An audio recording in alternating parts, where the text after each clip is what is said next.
অনেক সুন্দরী হয়ে গেছো তুমি, কেমন আছো? কথাটি বলে রাফিন আমাকে জড়িয়ে ধরলো। আমার বুকের ভেতরটা যেন কেঁপে উঠলো, আমি যেন পাথর হয়ে গেলাম। সাথে সাথে রাফিনকে ধাক্কা দিয়ে সরিয়ে দিয়ে বললাম, এই যে মিস্টার রাফিন চৌধুরী, এটা বিদেশ নয়, এটা বাংলাদেশ। তাই বলে গাড়িতে উঠে বসলাম। রাফিন আমার পাশে বসতে গেলে সাথে সাথে আমি বললাম, আপু আপনি সামনে আমার কাছে এসে বসুন, আর ভাইয়ারা আপনারা পেছনে বসুন। রাফিন বলল, ড্রাইভ কে করবে শুনি ম্যাডাম? সে যদি বলল, আমি করব। রাফিন শুনে হা করে তাকিয়ে আছে। যাই হোক, বাড়িতে পৌঁছে গেলাম। সারাটা পথ রাফিন আয়নার ভেতর দিয়ে হা করে তাকিয়েছিল আমার দিকে। আজ বিকালে আপুর গায়ে হলুদ, আমি শাড়ি পরেছি। শাড়িটা পরতে খুব ভালো লাগছে, কারণ এটা শুভ কিনে দিয়েছে। শাড়ি পরতে পরতে মনে হলো কেউ আমাকে লুকিয়ে লুকিয়ে দেখছে। পেছন ফিরে দেখি রাফিন। আপনি এখানে কি করছেন? এভাবে লুকিয়ে লুকিয়ে একটা মেয়ের শাড়ি পরা দেখতে লজ্জা করে না? ছি। রাফিন বলল, খুব সুন্দর লাগছে তোমাকে সেজুতি। রাফিন রুমের ভেতরে ঢুকে আমার খোপায় একটা ফুল গুজে দিল, দিয়ে বলল, বিয়ে করবে আমাকে? কথাটা শুনে আমি ওর গালে সপাটে এক চড় বসিয়ে দিলাম, দিয়ে বললাম, আমার মতো মেয়ের সাথে মানাবে না আপনাকে। আমাকে বিয়ে করলে কি বলবে আপনার সোসাইটির লোকজন? আপনি বরং অন্য জায়গায় ট্রাই করুন। বলে আমি রুম থেকে বের হয়ে চলে এলাম। শুভর কাছে যাব একটু। ওর দেওয়া শাড়িতে আমাকে কেমন লাগছে সেটাও দেখতে চেয়েছে। সে যদি বলল, শুভ কেমন আছো? শুভ বলল, ভালো।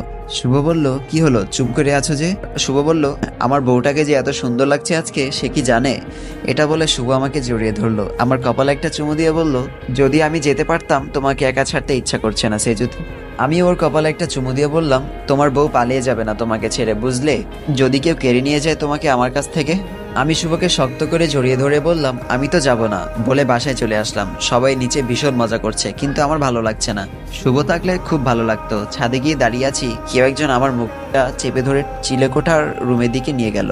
দেখি ওটা রাফিন। রাফিন আমার হাত দুটো দেয়ালের সাথে চেপে ধরে বলল, সুন্দরী হয়ে দিমাগ বেড়ে গেছে নাকি? তোমার সাহস কি করে হয় আমার গায়ে হাত তোলার? সে যদি বলল, ছাড়ুন আমাকে, লাগছে আমার। ছাড়ুন, না হলে চিৎকার করব। ছাড়ুন বলছি। রাফিন বলল, চিৎকার করবে, করো। একটা পৈশাচিক হাসি দিয়ে বলল এই কথাটা। আমি জোরে চিৎকার করা শুরু করলাম। সাথে সাথে রাফিন আমার ঠোঁটজোড়া দখল করে নিল, অমানুষের মতো কিস করা শুরু করলো।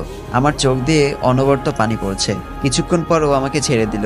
ছি, আমার ভাবতেও ঘৃণা করছে, আপনার মতো একটা মানুষকে আমি একটা সময় ভালোবাসতাম। ছি, কি করে এমন একটা অমানুষকে ভালোবেসেছিলাম সেটা ভাবলেও এখন ঘৃণা লাগছে। আমি রাফিনকে ধাক্কা দিয়ে ফেলে দিয়ে নিচে আসলাম। খুব কান্না পাচ্ছে আমার। ভেবে দেখলাম এবার যত তাড়াতাড়ি সম্ভব শুভর সাথে বিয়েটা হয়ে গেলে বাঁচি।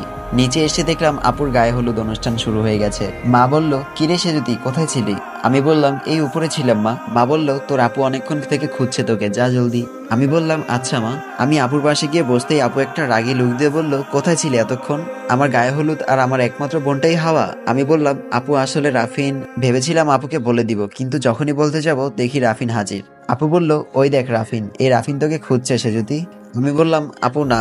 রাফিনকে দেখে আমি উপরে চলে গেলাম। এখানে থাকলে জানি না আবার কি করে। উপরে গিয়ে দেখি আমার রুম একদম অন্ধকার। লাইট জ্বালাতে যাব ঠিক তখনই পেছন থেকে কেউ একজন আমাকে জড়িয়ে ধরে, আমার মুখে হলুদ মাখিয়ে দিল, দিয়ে আমার কাঁধের চুলগুলো সরিয়ে একটা কিস করলো। এটা রাফিন ছাড়া আর কেউ না। ওর এত বড় সাহস কি করে হয়? প্রচন্ড রেগে গিয়ে আমি মুখ ঘুরিয়ে ঠাস করে একটা চড় বসিয়ে দিলাম। তারপর রুমের লাইটটা অন করে যা দেখলাম, দেখে আমার মাথা ঘুরে গেল। দেখলাম শুভ দাঁড়িয়ে আছে। তার মানে আমি যেটা ভেবেছিলাম সেটা ভুল, ওটা রাফিন না, এটা শুভ ছিল। কি করব আমি এখন, কি বলবো শুভকে? শুভ আমার দিকে অবাক হয়ে তাকিয়ে আছে, ওর চোখ ছলছল করছে। শুভ বলল, সে যদি তুমি আমাকে মারলে? আমি বললাম, না শুভ, আমাকে ক্ষমা করে দাও প্লিজ। শুভ, ক্ষমা করে দাও আমাকে, আমি আসলে বুঝতে পারিনি, আমি ভেবেছিলাম রাফিন। শুভ বলল, রাফিনকে? আমি বললাম, না মানে ইয়ে রাফিন। রাফিন আবার কে? কেউ না।